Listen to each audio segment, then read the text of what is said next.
Welcome to this comprehensive exploration of the Social Security Trust Fund. As one of the cornerstones of the United States social safety net, it provides essential financial support to millions of retirees, survivors, and individuals with disabilities. In this video, we will examine the trust fund's structure, operations, and future challenges. The Social Security Trust Fund is composed of two main components, the Old Age and Survivors Insurance Trust Fund, or OASI, and the Disability Insurance Trust Fund, or DI. These funds are managed by the United States Department of the Treasury and are funded primarily through payroll taxes collected under the Federal Insurance Contributions Act, commonly known as FICA. These taxes are deducted from workers' wages, with employers matching these contributions, creating a robust funding stream for the program. When tax revenues exceed the benefits that are paid out, the surplus funds do not simply accrue in a bank account. Instead, they are invested in special government securities.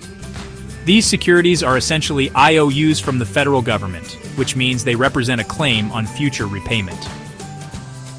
These special bonds earn interest, typically averaging around 2% to 3%, contributing to the overall assets of the trust fund. Understanding how borrowing and repayment work within the Social Security Trust Fund is crucial. When the government needs to cover current benefits, it must borrow against the securities held in the trust fund by redeeming them. This borrowing process increases the national debt because the government must issue new debt to repay the trust fund. Critics often label this practice as intergovernmental borrowing or accounting fiction. So, why is this the case? The funds in the Social Security Trust Fund do not exist as liquid cash. Rather, they represent claims against the federal government. This means that while the government can utilize surplus funds for various purposes, it still claims that the trust fund is solvent, creating a complex and often confusing relationship in public discourse.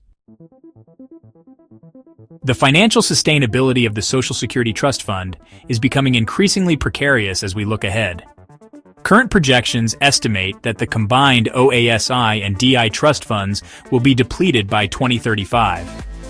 At that point, the program will rely solely on incoming payroll tax revenues to cover benefits. Unfortunately, these revenues are projected to cover only about 83% of scheduled benefits, raising alarm bells about potential benefit cuts for future recipients.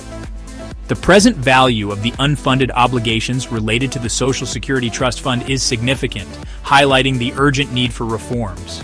The total unfunded obligation is estimated to be around $5.3 trillion, but considering the infinite horizon, it could be as high as $15.1 trillion, according to a report in the 2009 Trustees Report, making it clear that the program's ability to meet its commitments is at risk without intervention.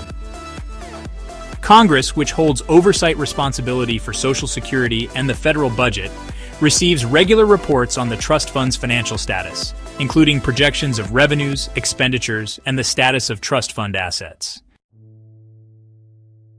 Given the challenges ahead, various solutions have been proposed to address the looming financial shortfalls of the Social Security Trust Fund.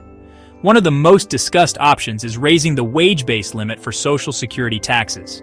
Currently set at $168,600 for 2024 and $176,100 for 2025, this limit is increased yearly. Hopefully, it will be like the Medicare tax with no ceiling, so high-income earners will be required to contribute more to the program. Such a change could significantly bolster the funding available for Social Security and help mitigate the anticipated shortfalls. Advocates of raising the cap argue that it would create a fairer system where higher earners contribute a larger share of their income relative to lower-income workers. Under the current system, high-income individuals pay a smaller percentage of their total income into Social Security compared to their lower-income counterparts, raising questions of equity and fairness. However, it is essential to recognize that proposals to adjust the wage-based limit often face substantial political challenges. Increasing taxes on wealthier individuals can be a highly contentious issue, with opposition arising from various interest groups and political factions. Additionally, concerns about the broader economic impact of raising taxes on high earners complicate the discourse, making it difficult to achieve consensus on necessary reforms. In conclusion, the Social Security Trust Fund is an essential component of the United States social safety net, providing critical support to retirees and individuals with disabilities.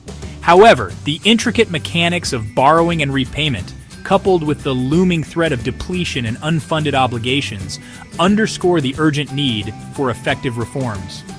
Engaging in public discussions about adjusting the wage-based limit and exploring other potential solutions is crucial for securing the future of Social Security. Addressing these challenges directly and collaboratively is vital for ensuring that this program remains solvent and continues to provide support to millions of Americans. As we move forward, policymakers, stakeholders, and the public must work together to chart a sustainable path for the Social Security Trust Fund. By doing so, we can help ensure that this vital program continues to fulfill its mission for generations to come. Thank you for joining this exploration of the Social Security Trust Fund. Your awareness and involvement can play a significant role in shaping a secure future for Social Security. Before you go, check out some of my other videos. Don't forget to hit that like button and subscribe. Thanks for watching. We'll see you on the next one.